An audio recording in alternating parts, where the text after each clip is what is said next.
ਗੁਰੂ ਹਰ ਰਾਏ ਸਾਹਿਬ ਸੱਚੇ ਪਾਤਸ਼ਾਹ ਜੀ ਨੂੰ ਸਵਾਲ ਕੀਤਾ ਸੀ ਸਿੱਖਾਂ ਨੇ ਵੀ ਮਹਾਰਾਜ ਬਾਣੀ ਅਸੀਂ ਪੜ੍ਹਦੇ ਹਾਂ।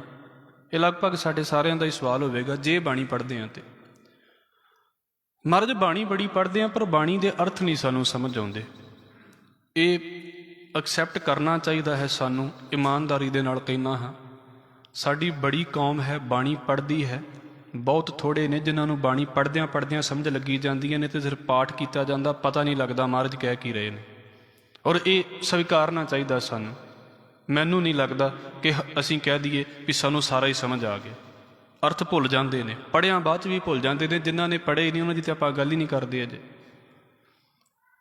ਮਹਾਰਾਜ ਜੀ ਨੂੰ ਸਵਾਲ ਕੀਤਾ ਕਿ ਸੱਚੇ ਪਾਤਸ਼ਾਹ ਬਾਣੀ ਵੀ ਬੜੀ ਪੜ੍ਹਦੇ ਹਾਂ ਪਰ ਬਾਣੀ ਦੇ ਅਰਥ ਨਹੀਂ ਸਾਨੂੰ ਸਮਝ ਆਉਂਦੇ, ਤੇ ਜੇ ਭਲਾ ਅਰਥ ਸਾਨੂੰ ਸਮਝ ਨਹੀਂ ਆਉਂਦੇ ਤੇ ਇਸ ਪੜ੍ਹੀ ਬਾਣੀ ਦਾ ਕੋਈ ਸਾਨੂੰ ਫਾਇਦਾ ਹੈ?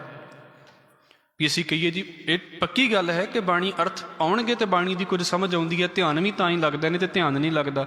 ਵੀ ਮਹਾਰਾਜ ਅਰਥਾਂ ਤੋਂ ਬਿਨਾਂ ਹੀ ਬਾਣੀ ਪੜ੍ਹੀ ਜਾਂਦੇ ਆ, ਕੋਈ ਫਾਇਦਾ ਹੁੰਦਾ ਇਸ ਗੱਲ ਦਾ? ਤੇ ਮਹਾਰਾਜ ਜੀ ਨੇ ਕੀ ਕੀਤਾ, ਸਤਿਗੁਰੂ ਜੀ ਉਸ ਵੇਲੇ, ਕਿਉਂਕਿ ਕੁਝ ਗੱਲਾਂ ਦੇ ਜਵਾਬ ਨਾ ਪ੍ਰੈਕਟੀਕਲ ਦੇ ਵਿੱਚ ਦਿੱਤੇ ਜਾਂਦੇ ਨੇ ਮਹਾਰਾਜ ਜੀ ਦੇ ਵੱਲੋਂ। ਇਹ ਗੁਰੂ ਸਾਹਿਬਾਨ ਦੇ ਵੇਲੇ ਇੱਕ ਪੱਕੀ ਗੱਲ ਰਹੀ ਸੀ ਵੀ ਸਾਰਾ ਕੁਝ ਬੋਲ ਕੇ ਨਹੀਂ ਸੀ ਦੱਸਿਆ ਜਾਂਦਾ, ਪ੍ਰੈਕਟੀਕਲ ਕਰਕੇ ਵੀ ਦੱਸ ਦਿੱਤਾ ਜਾਂਦਾ ਸੀ। ਮਹਾਰਾਜ ਜੀ ਨੇ ਉਦੋਂ ਕੁਝ ਨਹੀਂ ਬੋਲਿਆ ਤੇ ਸਤਿਗੁਰੂ ਜੀ, ਕਿਉਂਕਿ ਰੋਜ਼ ਦੀ ਰੂਟੀਨ ਸੀ, ਘੋੜੇ ਦੀ ਸਵਾਰੀ ਕਰਦੇ ਸੀ। ਮਹਾਰਾਜ ਬਾਹਰ ਚਲੇ ਗਏ। ਕਹਿੰਦੇ ਇੱਕ ਪਿੰਡ ਸੀ, ਉਹ ਟੱਠਾ ਹੋਇਆ ਸੀ ਪਿੰਡ, ਜਿੱਦਾਂ ਕੋਈ ਜਿਹੜੇ ਆ ਘੜੇ ਹੁੰਦੇ ਨੇ ਜਾਂ ਕੁੱਜੇ ਹੁੰਦੇ ਨੇ ਟੁੱਟੇ ਪਏ ਸੀ, ਠੀਕ ਤਰ੍ਹਾਂ ਉੱਥੇ ਟੁੱਟੀਆਂ ਪਈਆਂ ਹੋਈਆਂ ਸੀ।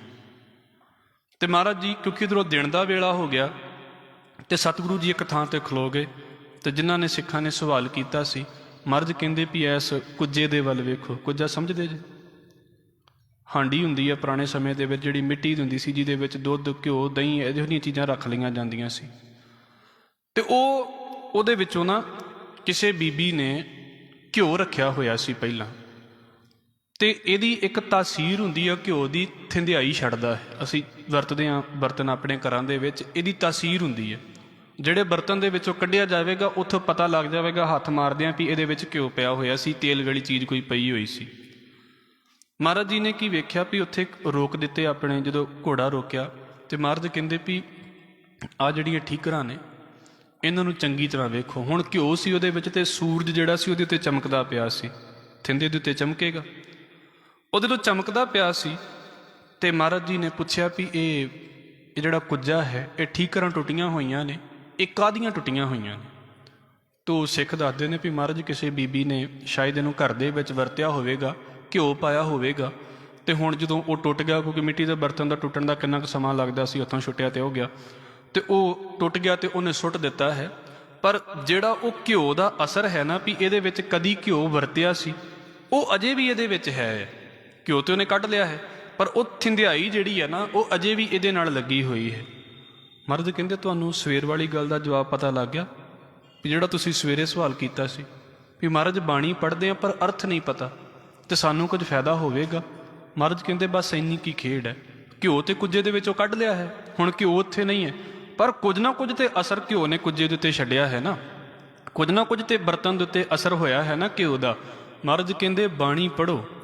ਇਹ ਪੱਕੀ ਗੱਲ ਹੈ, ਮੈਂ ਬੇਨਤੀ ਕਰਦਾ ਪਿਆ ਹਾਂ। ਇੱਥੇ ਮਹਾਰਾਜ ਇਹ ਨਹੀਂ ਕਹਿ ਰਹੇ ਵੀ ਅਰਥ ਨਾ ਜਾਣਿਓ, ਪਰ ਗੁਰੂ ਸਾਹਿਬ ਕੀ ਕਹਿੰਦੇ ਨੇ, ਜੇ ਬਾਣੀ ਦੇ ਅਰਥ ਨਹੀਂ ਸਮਝ ਲੱਗਦੇ ਤੇ ਇਸ ਕਰਕੇ ਛੱਡ ਨਹੀਂ ਦੇਣੀ ਬਾਣੀ ਪੜ੍ਹਨੀ ਵੀ ਸਾਨੂੰ ਤੇ ਬਾਣੀ ਦੇ ਅਰਥ ਹੀ ਨਹੀਂ ਪਤਾ ਲੱਗਦੇ ਤੇ ਅਸੀਂ ਕੀ ਕਰੀਏ। ਮਹਾਰਾਜ ਕਹਿੰਦੇ ਤੁਸੀਂ ਪੜ੍ਹੀ ਜਾਓ, ਬਾਣੀ ਆਪਣੇ ਆਪ ਹੀ ਆਪਣਾ ਕੰਮ ਕਰ ਦੇਵੇਗੀ। ਔਰ ਤੁਸੀਂ ਮਹਾਰਾਜ ਤੋਂ ਮਾਫੀ ਮੰਗ ਕੇ ਕਹਿਣਾ ਹਾਂ, ਜੇ ਅਸੀਂ ਕਹੀਏ ਵੀ ਜਪਜੀ ਸਾਹਿਬ ਦੀ ਗੱਲ ਲੈ ਲਈਏ, ਚਲੋ ਅਸੀਂ ਬੋਲਦੇ ਹਾਂ, ਕਿਤੇ ਬੋਲਦਿਆਂ ਬੋਲਦਿਆਂ ਪੰਕਤੀ ਜਪਜੀ ਸਾਹਿਬ ਦੇ ਵਿੱਚੋਂ ਬੋਲ ਦਈਏ, ਸੁਖਮਨੀ ਸਾਹਿਬ ਦੇ ਵਿੱਚੋਂ ਬੋਲ ਦਈਏ, ਸੋਦਰ ਦੇ ਵਿੱਚੋਂ ਬੋਲ ਦਈਏ, ਤੁਸੀਂ ਉਸੇ ਵੇਲੇ ਅੱਗੇ ਨਾਲ ਬੋਲ ਪੈਂਦੇ ਜੇ। ਇਹ ਤਾਂ ਹੀ ਬੋਲਦੇ ਜੇ ਕਿ ਤੁਸੀਂ ਬਾਣੀ ਯਾਦ ਕੀਤੀ ਹੈ, ਤੇ ਜੇ ਪਹਿਲਾਂ ਹੀ ਛੱਡ ਦਿੰਦੇ। ਮਹਾਰਾਜ ਤੋਂ ਮਾਫੀ ਮੰਗ ਕੇ ਕਹਿ ਰਿਹਾ ਹਾਂ, ਇਹ ਨਹੀਂ ਕਿ ਤੁਹਾਨੂੰ ਨੀਵੇਂ ਕਹਿਣ ਲਈ ਕਹਿ ਰਿਹਾ ਹਾਂ। ਹੁਣ ਸਾਡੇ ਵਿੱਚੋਂ ਬਹੁਤੇ ਹੋਣਗੇ ਜਿਨ੍ਹਾਂ ਨੂੰ ਸਾਰੇ ਜਪਜੀ ਸਾਹਿਬ ਦੇ ਅਰਥ ਨਹੀਂ ਪਤਾ ਹੋਣਗੇ, ਯਾਦ ਭਾਵੇਂ ਕਈਆਂ ਨੂੰ ਹੋਵੇਗਾ, ਸੋਦਰ ਦੇ ਅਰਥ ਨਹੀਂ ਪਤਾ ਹੋਣਗੇ। ਪਰ ਹੁਣ ਜੇ ਅਸੀਂ ਯਾਦ ਹੀ ਨਾ ਕਰਦੇ ਵੀ ਸਾਨੂੰ ਕਿਹੜੇ ਅਰਥ ਪਤਾ ਨੇ, ਅਸੀਂ ਜਪਜੀ ਸਾਹਿਬ ਨਹੀਂ ਯਾਦ ਕਰਨਾ, ਅਸੀਂ ਸਾਨੂੰ ਯਾਦ ਨਹੀਂ ਨੇ ਅਰਥ, ਅਸੀਂ ਸੋਲਾ ਸਾਹਿਬ ਨਹੀਂ ਪੜ੍ਹਨਾ, ਅਸੀਂ ਸੋਦਰ ਨਹੀਂ ਪੜ੍ਹਨੀ। ਬਾਣੀ ਆਪਣਾ ਕੰਮ ਕਰੀ ਜਾਂਦੀ ਹੈ ਨਾ। ਜਦੋਂ ਬਾਣੀ ਦੀ ਅਸੀਂ ਉਦਾਹਰਨ ਲੈਂਦੇ ਹਾਂ, ਪੰਕਤੀ ਲੈਂਦੇ ਹਾਂ, ਤੁਸੀਂ ਬੋਲ ਪੈਂਦੇ ਜੇ, ਤੇ ਉਹਦਾ ਭਾਵ ਕੀ ਹੈ? ਸਤਿਗੁਰੂ ਨੇ ਇਹ ਗੱਲ ਸਮਝਾਈ ਵੀ ਇਸ ਕਰਕੇ ਕਿਤੇ ਬਾਣੀ ਤੋਂ ਦੂਰ ਨਾ ਹੋ ਜਾਓ ਵੀ ਸਾਨੂੰ ਅਰਥ ਨਹੀਂ ਆਉਂਦੇ ਤੇ ਅਸੀਂ ਕਾਹਦੇ ਲਈ ਬਾਣੀ ਪੜ੍ਹਨੀ ਹੈ। ਮਹਾਰਾਜ ਕਹਿੰਦੇ ਇੱਕ ਵਾਰ ਵੀ ਪੜ੍ਹੋਗੇ, 2 ਵਾਰ ਪੜ੍ਹੋਗੇ, ਜਿੰਨੀ ਵਾਰ ਵੀ ਬਾਣੀ ਪੜ੍ਹੋਗੇ ਬਾਣੀ ਆਪਣਾ ਅਸਰ ਛੱਡੇਗੀ। ਮਨ ਦੇ ਉੱਤੇ, ਸਰੀਰ ਦੇ ਉੱਤੇ, ਘਰ ਦੇ ਉੱਤੇ, ਹਰ ਥਾਂ ਤੇ ਬਾਣੀ ਦਾ ਇੱਕ ਆਪਣਾ ਪ੍ਰਭਾਵ ਹੈ, ਬਾਣੀ ਦਾ ਆਪਣਾ ਔਰਾ ਹੈ। ਸਤਿਗੁਰੂ ਕਹਿੰਦੇ ਜਿੱਦਾਂ ਬਰਤਨ ਜਿਹੜਾ ਹੈ ਨਾ ਉਹਦੇ ਉੱਤੇ ਬਾਣੀ ਘਿਓ ਨੇ ਆਪਣਾ ਅਸਰ ਛੱਡਿਆ ਹੈ ਨਾ, ਮਨ ਨੂੰ ਨਹੀਂ ਵੀ ਸਮਝ ਲੱਗਦੀ ਤੇ ਕੋਈ ਨਹੀਂ, ਬਾਣੀ ਪੜ੍ਹੀ ਜਾਓ, ਹੌਲੀ ਹੌਲੀ ਜਦੋਂ ਮਨ ਇਸ ਗੱਲ ਨੂੰ ਮੰਨਣ ਲੱਗ ਪਵੇਗਾ ਤੁਹਾਨੂੰ ਇਹ ਸਮਝ ਆ ਜਾਵੇਗੀ ਬਾਣੀ। ਇੱਥੋਂ ਇਹ ਗੱਲ ਤੇ ਸਾਡੀ ਹੋਰ ਕਲੀਅਰ ਹੋ ਗਈ ਵੀ ਜਿਹੜਾ ਆਮ ਸਾਡਾ ਸਵਾਲ ਹੈ ਵੀ ਅਸੀਂ ਅਰਥਾਂ ਨੂੰ ਵੀ ਜਾਣੀਏ, ਮੈਂ ਫੇਰ ਕਹਿ ਰਿਹਾ ਹਾਂ, ਪਰ ਜੇ ਅਰਥ ਨਹੀਂ ਵੀ ਸਮਝ ਆਉਂਦੇ ਤੇ ਨੇਮ ਨਾ ਛੱਡੀਏ, ਆਪਣਾ ਨਿਤਨੇਮ ਜ਼ਰੂਰ ਕਰੀਏ, ਸਹਿਜ ਪਾਠ ਜ਼ਰੂਰ ਕਰੀਏ। ਅਰਥ ਹੌਲੀ ਹੌਲੀ ਸਮਝ ਆਉਂਦੇ ਨੇ, ਅਰਥ ਪਹਿਲੇ ਦਿਨ ਕਿਸੇ ਨੂੰ ਸਮਝ ਨਹੀਂ ਆਉਂਦੇ। ਇੱਕ ਗੱਲ ਕਹਿ ਕੇ ਤੇ ਮੈਂ ਫਿਰ ਸਮਾਪਤੀ ਕਰ ਦੇਵਾਂਗਾ।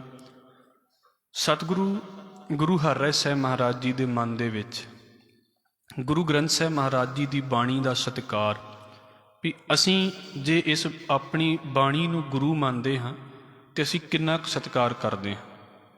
ਆਪ ਜੀ ਸ਼ਾਇਦ ਜਾਣਦੇ ਹੋਵੋਗੇ ਇਸ ਗੱਲ ਨੂੰ ਵੀ ਮਹਾਰਾਜ ਜੀ ਨੇ ਆਪਣੇ ਪੁੱਤਰ ਬਾਬਾ ਰਾਮ ਰਾਏ ਨੂੰ ਬਾਹਰ ਕੱਢ ਦਿੱਤਾ ਸੀ ਵੀ ਤੇਰੇ ਨਾਲ ਸਾਡਾ ਸੰਬੰਧ ਨਹੀਂ। ਕਿਉਂ?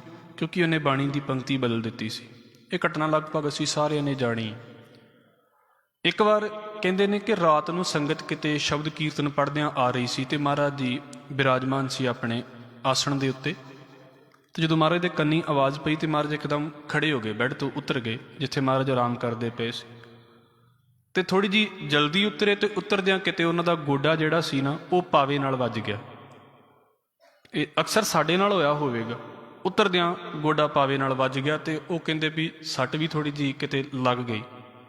ਸਿੱਖਾਂ ਨੇ ਸਵਾਲ ਕਰਤਾ ਵੀ ਮਹਾਰਾਜ ਬਾਣੀ ਤੁਹਾਡੀ, ਵੀ ਤੁਸੀਂ ਪਹਿਲੇ ਗੁਰੂ ਸਾਹਿਬਾਨ ਦਾ ਰੂਪ ਜੇ, ਗੁਰੂ ਨਾਨਕ ਸਾਹਿਬ ਦਾ ਰੂਪ ਜੇ, ਤੁਹਾਡੀ ਬਾਣੀ ਹੈ, ਤੁਸੀਂ ਹੀ ਜਿਹੜਾ ਹੈ ਇਸ ਬਾਣੀ ਦੇ ਥਾਂ ਦੇ ਉੱਤੇ ਬਿਰਾਜਮਾਨ ਹੋ, ਸਿੱਖ ਤੁਹਾਡੀ ਹੀ ਬਾਣੀ ਪੜ੍ਹਦੇ ਪਏ ਨੇ, ਫਿਰ ਇੱਕਦਮ ਐਡੀ ਜਲਦੀ ਉੱਠਣ ਦੀ ਕੀ ਲੋੜ ਪੈ ਗਈ?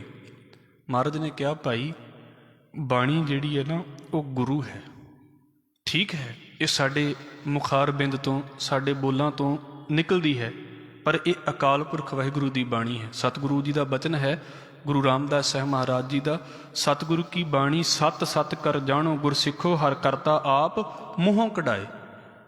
ਇਸ ਕਰਕੇ ਸਤਿਗੁਰੂ ਨੇ ਖੁਦ ਵੇਖੋ ਉਸ ਬਾਣੀ ਦਾ ਇੰਨਾ ਸਤਿਕਾਰ ਕੀਤਾ ਹੈ ਵੀ ਜਿੱਥੇ ਸਿੱਖ ਬਾਣੀ ਪੜ੍ਹਦੇ ਨੇ, ਮਹਾਰਾਜ ਜੀ ਦੇ ਬਾਰੇ ਇਹ ਵੀ ਗੱਲ ਆਉਂਦੀ ਹੈ ਇਤਿਹਾਸ ਦੇ ਵਿੱਚ, ਜਿਨ ਭੈ ਅਦਬ ਨਾ ਬਾਣੀ ਧਾਰਾ, ਜਾਣੋ ਸੋ ਸਿੱਖ ਨਹੀਂ ਹਮਾਰਾ। ਹਜ਼ੂਰ ਕਹਿੰਦੇ ਨੇ ਸਮਝ ਲਓ ਉਹ ਸਾਡਾ ਸਿੱਖ ਨਹੀਂ ਹੈ ਜਿਹਨੂੰ ਬਾਣੀ ਦੀ ਰਿਸਪੈਕਟ ਨਹੀਂ ਕਰਨੀ ਆਉਂਦੀ। ਇਹ ਗੁਰੂ ਹਰਿਰਾਏ ਸਾਹਿਬ ਮਹਾਰਾਜ ਕਹਿੰਦੇ। ਗੱਲ ਸਿਰਫ ਇੰਨੀ ਕੁ ਹੈ, ਇਹ 3-4 ਗੱਲਾਂ ਅਸੀਂ ਜੀਵਨ ਦੇ ਵਿੱਚੋਂ ਵਿਚਾਰੀਆਂ ਨੇ, ਸਾਡਾ ਸਮਾਂ ਕੰਪਲੀਟ ਹੋ ਚੁੱਕਾ ਹੈ।